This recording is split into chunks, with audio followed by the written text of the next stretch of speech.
আসসালামু আলাইকুম ভিউয়ার্স। আমি আজকে খুবই গুরুত্বপূর্ণ একটা বিষয় নিয়ে আলোচনা করব। আমাদের চ্যানেলে যারা নতুন তারা অবশ্যই আমার চ্যানেলটিকে ভাই সাবস্ক্রাইব করে দিয়েন, আর যারা আমাদের চ্যানেলটিকে সাবস্ক্রাইব করেছেন তাদেরকে অসংখ্য ধন্যবাদ ও আন্তরিক শুভেচ্ছা। আমি যে বিষয়টি নিয়ে আমি আলোচনা করতে চাচ্ছি আজকে, সেটা হচ্ছে রাজনৈতিক একটা বিষয় নিয়ে। দেখেন, যারা আমাদের দেশে এমপি মন্ত্রী, যারা হচ্ছে চেয়ারম্যান মেম্বার, তারা কিন্তু আমাদের দেশের একটা পদে পদায়িত আছে।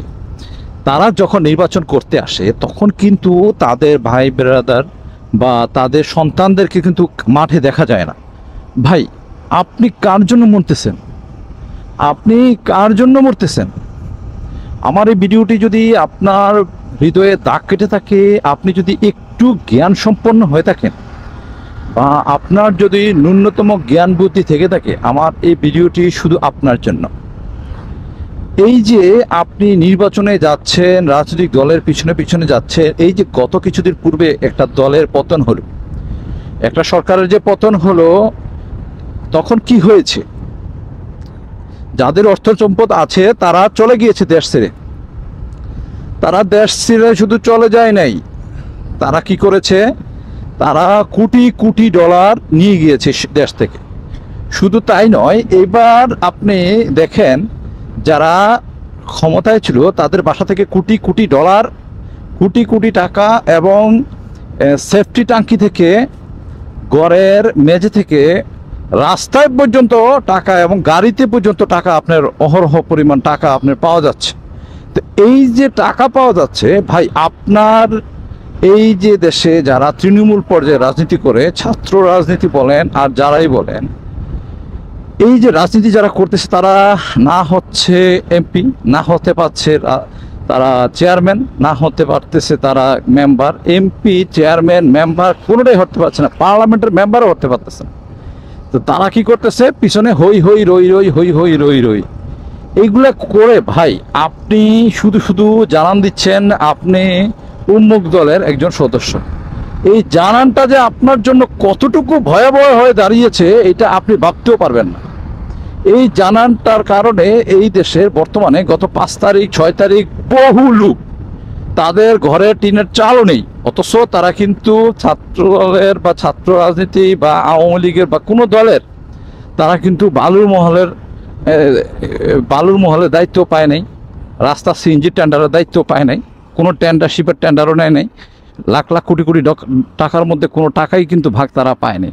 শুধু রাজনৈতিক দলের সাথে সম্পৃক্ত থেকে তারা শুধু তাদের ডাকে সাড়া দিয়ে তাদের সাথে একটু মানে এক পোটলা বিরিয়ানির আশা শুধু যাইয়া আপনার ঘর থেকে এখন ঘর ছাড়া। এবং আমি এমনও দেখেছি সারা ঘর বাড়ি তার শেষ, জ্বলে পুড়ে সারখার, শুধু ওই রাজনীতি করতো ওই অপরাধে। দেখেন ভাই, আপনি রাজনীতি করেন ভালো কথা, আপনি যদি এমপি হতে পারেন, আপনি যদি চেয়ারম্যান হতে পারেন, তাহলে আপনি রাজনীতি করেন। আপনি এমপিও না, চেয়ারম্যানও না, মেম্বারও না, কোনো দলের কোনো কিছু না, আপনি টেন্ডারের দাখিলও করেন না, আপনি কোনো কনস্ট্রাকশনের কাজও করেন না, আপনার নেই কোনো টেন্ডার লাইসেন্স, কোনো কিছু। আপনার যদি এরকম কোনো কিছু থেকে থাকে তাহলে আপনি করেন, আমি আপনাকে বাধা দেব না। আমি আপনাকে বলবো যে হ্যাঁ অবশ্যই করেন, কারণ আপনার ফায়দা আছে। আপনি কোটি কোটি ডলারের টাকা আপনি এখানে লেনদেন হচ্ছে, আপনি জাহাজ কিনতেছেন, শিপ কিনতেছেন, এইটা কিনতেছেন, সেটা কিনতেছেন, আপনি গাড়ির বিজনেস করতেছেন, পলিটিকের সাথে তা আপনার রিলেশন রাখতে হচ্ছে, আপনি করেন। আপনি রাজনীতি করেন না, আপনি কোনো টেন্ডারশিপ করেন না, কোটি কোটি ডলারের কোনো ইনকাম নেই, কোনো টাকার লেনদেন করেন না, আপনি রাস্তার টেন্ডারিং করেন না, বিল্ডিং কনস্ট্রাকশনের টেন্ডারিং করেন না, কোনো কিছু পান না ভাই। আলুর ডিম পান, ঘোড়ার ডিম কি পান? কিচ্ছু পান না। আপনি ঘোড়ার ডিমও পান না, ঘোড়ার তো ডিম পাওয়া যায় না, সেটাও আপনি পান না। তারপরও আপনি হই হই রই রই নিতেছেন। এবং দল যখন পতন হচ্ছে তৎপরবর্তীতে আপনি কি হচ্ছেন? আপনি তালিকাভুক্ত হয়ে যাচ্ছেন, এবং এই যে মোটরসাইকেল নিয়ে, গাড়ি নিয়ে তার পিছনে পিছনে দৌড়াইতেছেন, দৌড়াইতে দৌড়াইতে দেখা গেছে আপনি ওই দলের একজন চিহ্নিত সদস্য হয়ে গেছেন। কিন্তু ওই দল আপনাকে কি দিয়েছে? আপনার এই যে বর্তমানে যারা এই সমন্বয়কারীদের সাথে মিলে একাত্মতা পোষণ করে যখন রাজনীতি করে, রাজনীতির সাথে যখন সম্পৃক্ত থাকে, ওই রাজনীতি দলের লোকগুলো যখন চোখ নষ্ট হয়, হাত পা নষ্ট হয়, পঙ্গু হয়, তখন কিন্তু কোনো দল আপনার তাকে সমর্থন করে না বা তার চিকিৎসার জন্য কোনো রকম খোঁজখবরও নেয় না। নেয় কখন? তখন নেয় যখন সে মারা যাবে, মারা গেলে পরে বলে কি সে আমার দলের সদস্য ছিল, সে আমার দলের এই ছিল, আমার দলের সেই ছিল, সে মরে গেছে, স্যারে ওই দল মেরে ফেলছে, ওই দল মেরে ফেলছে, এখন ওই দলের লোক ধরো, ওই দলের লোক পাকড়াও করো, মারো। দেখেন আপনি মারা গেলে ওই দলের কতটা ফায়দা। আর যে রাজনীতি করে, যে আপনাকে ডাকে, তার ভাই কই, তার বাপ কই, মা কই, আরে ভাই তার বাবারে নিয়ে দাঁড় করাক, তার ছেলেরে নিয়ে দাঁড় করাক, তার ছেলেরাও নেয় না, তার বাবারেও নেয় না, নেয় না তার ভাইকে। সে একা আপনাকে নিবে এক প্যাকেট বিরিয়ানি দেওয়ার জন্য, আপনাকে হই হই রই রই বোমা হামলায় মরলে আপনি মরলেন, আপনার পা গেল, হাত গেল, আপনার পরিবার সাফার করতেছে এই কষ্টটা। ভাই ন্যূনতম যদি জ্ঞান থেকে থাকে, ন্যূনতম, আমি অনুরোধ করব, ন্যূনতম জ্ঞান যদি থেকে থাকে, আপনি এই পলিটিক্সের এই মিছিলে, মিটিংয়ে আপনি কোনো ডাক্তার, এমবিবিএস ডাক্তারের ছেলে, কোনো ইঞ্জিনিয়ার, ভালো প্রতিষ্ঠিত কোনো সন্তান, তার পরিবারের কোনো সদস্য, কাউকে পাবেন না, কাউকে পাবেন না তাদের সাথে। কারণ তারা বুঝে যে এইখানে গিয়ে আমার কোনো ফায়দা নেই, সে পলিটিক্সের জন্য ডাকছে, তার ফায়দা। তাহলে আমি কেন যাব ওইখানে ভাই? আমাকে বুঝান, আমি কেন যাব ওইখানে? বোমা হামলা হইলো, কোনো কিছু হইলো, আমার হাত গেল, আমার পা গেল, আমার চিকিৎসার জন্য কে আসবে আগে? আমাকে দেখার জন্য তো যায় না তারা। এই যে আপনি পিছনে পিছনে দৌড়াইতেছেন, আমার ভাই তোমার ভাই, আবুল ভাই আবুল ভাই, আমার ভাই তোমার ভাই, কুদ্দুস ভাই কুদ্দুস ভাই, ভাই এই যে আপনি দৌড়াইতেছেন, আরে ভাই নিজের ভালো তো পাগলেও বোঝে। তো আমি একটু উত্তেজিতই হয়ে গেছিলাম একরকম।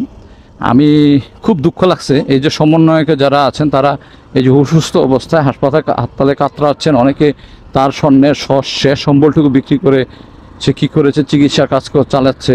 হ্যাঁ, তারপর এই যে আওয়ামী লীগের তৃণমূল পর্যায়ে যারা ক্ষুদ্র নেতা হিসাবে আখ্যায়িত আছে, যারা আজও পর্যন্ত 10 টাকাও খায়নি, 10 টাকা কারো কাছ থেকে নেয়ও নাই, যারা শুধু নাম লিখিয়েছিল যে আমি অমুক দল আওয়ামী লীগের লোক, তাদের বাড়িতেও কিন্তু হামলা হয়েছে, তাদের ঘরের চালের টিনগুলোও কিন্তু উড়িয়ে নিয়ে গিয়েছে। তো আমার কথা হচ্ছে, এই রাজনীতিটা আপনার কী জন্য, কী দরকার আপনার? যে রাজনীতিতে আপনি কোনো ফায়দা নেই, কোনো কিছু নেই, অথচ আপনি তার সাথে দৌড়াইতেছেন, চিল্লাইতেছেন। এই চিল্লানি দৌড়ানির কোনো মানে আছে? ভাই নিজের ভালো তো পাগলেও বোঝে, পাগলে বোঝে না? পাগল দেখেন খাবার দেখলে কিন্তু হাত দেয়, টাকা দেখলে কিন্তু হাত দেয়। নিজের ভালো যদি নিজে বুঝে থাকেন, সতর্ক হয়ে যান, আপনার সন্তানকে সুশিক্ষা দিন, আপনার পরিবারকে সুশিক্ষা দিন, সময় দিন। ভাই স্বর্ণ গহনা বিক্রি করে তখন আর চিকিৎসা করা লাগবে না।